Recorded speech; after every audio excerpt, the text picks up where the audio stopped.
నమస్తే వ్యాస్, నేను Sahasra. Welcome back to our channel. AP 2024 సార్వత్రిక ఎన్నికలకు సంబంధించి పూర్తి ప్రక్రియ అంతా కూడా రంగం సిద్ధమవుతుంది. ఇందులో భాగంగా రాష్ట్ర ఎన్నికల ప్రధాన కార్యదర్శి ముఖేష్ కుమార్ మీనా డీటెయిల్స్ అన్నీ కూడా వెల్లడించడం జరిగింది. ఈ నెల 18వ తారీఖున అంటే ఏప్రిల్ 18వ తారీఖున ఎన్నికల నామినేషన్లు ప్రక్రియ జరగబోతుందని వెల్లడించారు. ఈ ప్రక్రియ మొత్తం కూడా 18వ తారీఖు నుంచి 25వ తారీఖు వరకు ఉంటుందంట. అంతేకాకుండా ఎవరైతే నామినేషన్ వేసిన వాళ్ళు విత్డ్రా చేసుకోవాలనుకున్న, ఉపసంహారం చేసుకునే వాళ్ళంతా కూడా ఏప్రిల్ 29వ తారీఖున వెళ్ళి ఉపసంహరించుకునే అవకాశం కల్పిస్తున్నారు. ఇక ఏప్రిల్ 26వ తారీఖున స్క్రూటినింగ్ జరుగుతుంది. ఇక ఈ ప్రక్రియ అంతా కూడా పారదర్శకంగా జరగడానికి, స్వేచ్ఛగా అంతా నామినేషన్లు అన్నీ కూడా జరగడానికి అన్ని ఏర్పాట్లు చేయడం అయితే జరిగింది. ఇక మీనా అయితే నెల్లూరులో జరుగుతున్నటువంటి ఒక పర్యటన భాగంగా ఈ డీటెయిల్స్ అన్ని వెల్లడించడం జరిగింది. మరి ఇది ఎంతవరకు ప్రాపర్గా జరుగుతుందో లేదనే అంశాల మీద మనం ఇవాళ కిరణ్ గారితో చర్చిద్దాం. నమస్తే అండి. నమస్తే. సో మీ ఏపీ సార్వత్రిక ఎన్నికలు సిద్ధమయ్యాయి. మరి కొద్ది రోజులు మాత్రమే ఉంది. ఇవాళ 12వ తారీఖు, ఏప్రిల్ 12. ఇంకా 6 రోజులు మాత్రమే ఉంది.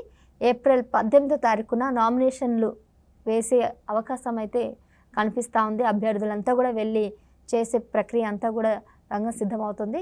సో మీకు 6 రోజులు టైం ఉంది కాబట్టి ఏమనిపిస్తుంది, ఎలా జరుగుతుంది ఈ ప్రక్రియ అంతా కూడా? ఆల్రెడీ ఎన్నికల కమిషన్ కోడ్ రిలీజ్ అయినా కూడా కొంతమంది ఉల్లంఘించారు, వాటిని ప్రాపర్గా ఫాలో అవ్వట్లేదు, నియమాలకు విరుద్ధంగా వెళ్తున్నారు అనేది ఏపీలో చూస్తున్నాం.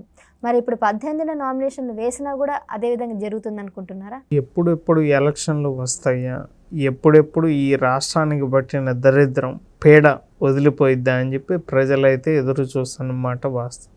రాష్ట్రంలో 2019 నుంచి ఒక్క అభివృద్ధి అనేది లేకుండా రాష్ట్రాన్ని సర్వనాశనం చేయటానికి, రాష్ట్రాన్ని అది రాష్ట్రమా రావణ కాష్టమా అనే విధంగా తయారైంది.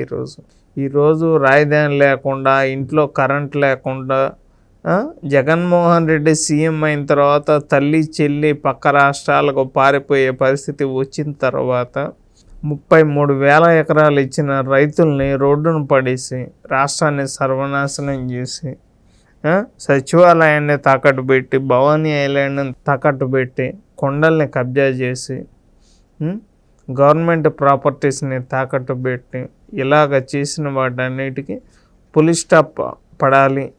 ఎందుకంటే ఇతను అధికారంలోకి వచ్చిన తర్వాత అధికార పార్టీ గురించి మాట్లాడే ప్రతి ఒక్కరి మీద కేసులు పెట్టి ఇప్పటిదాకా 70,000 మంది మీద కేసులు పెట్టడం జరిగింది. 3,500 మంది మీద రౌడీ షీట్ ఓపెన్ చేయడం అయితే జరిగింది.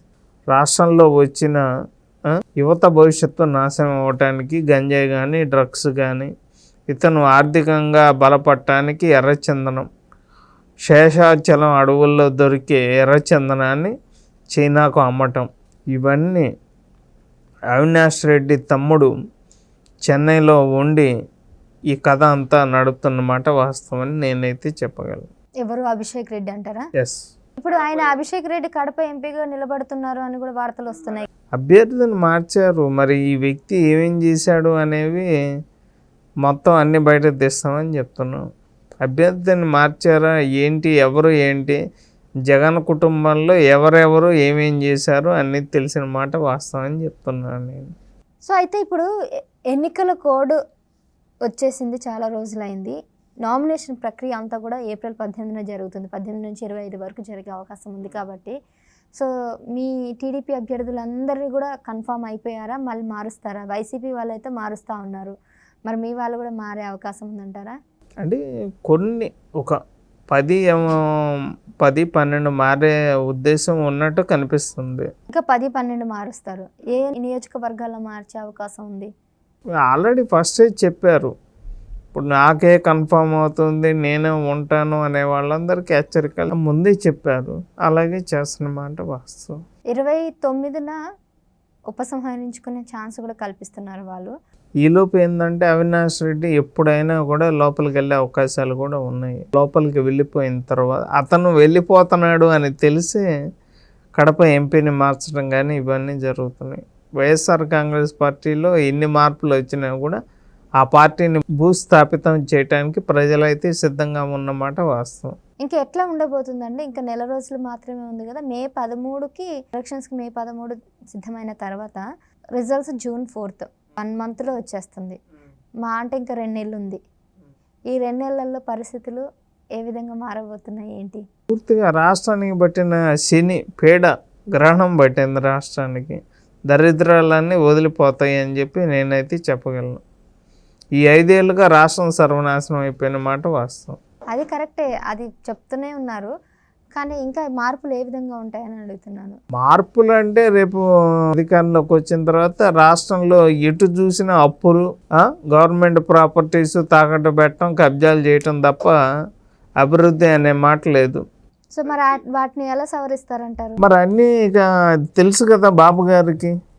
3 సార్లు ముఖ్యమంత్రిగా చేసిన వ్యక్తికి ఇవన్నీ తెలియకుండా ఉంటాయా చెప్పండి? ఎక్స్పీరియన్స్ పర్సన్ కాబట్టి హీ కెన్ హ్యాండిల్. రాష్ట్రానికి ఏమేం కావాలి, పెట్టుబడులు రావాలంటే ఏమేం చేయాలి.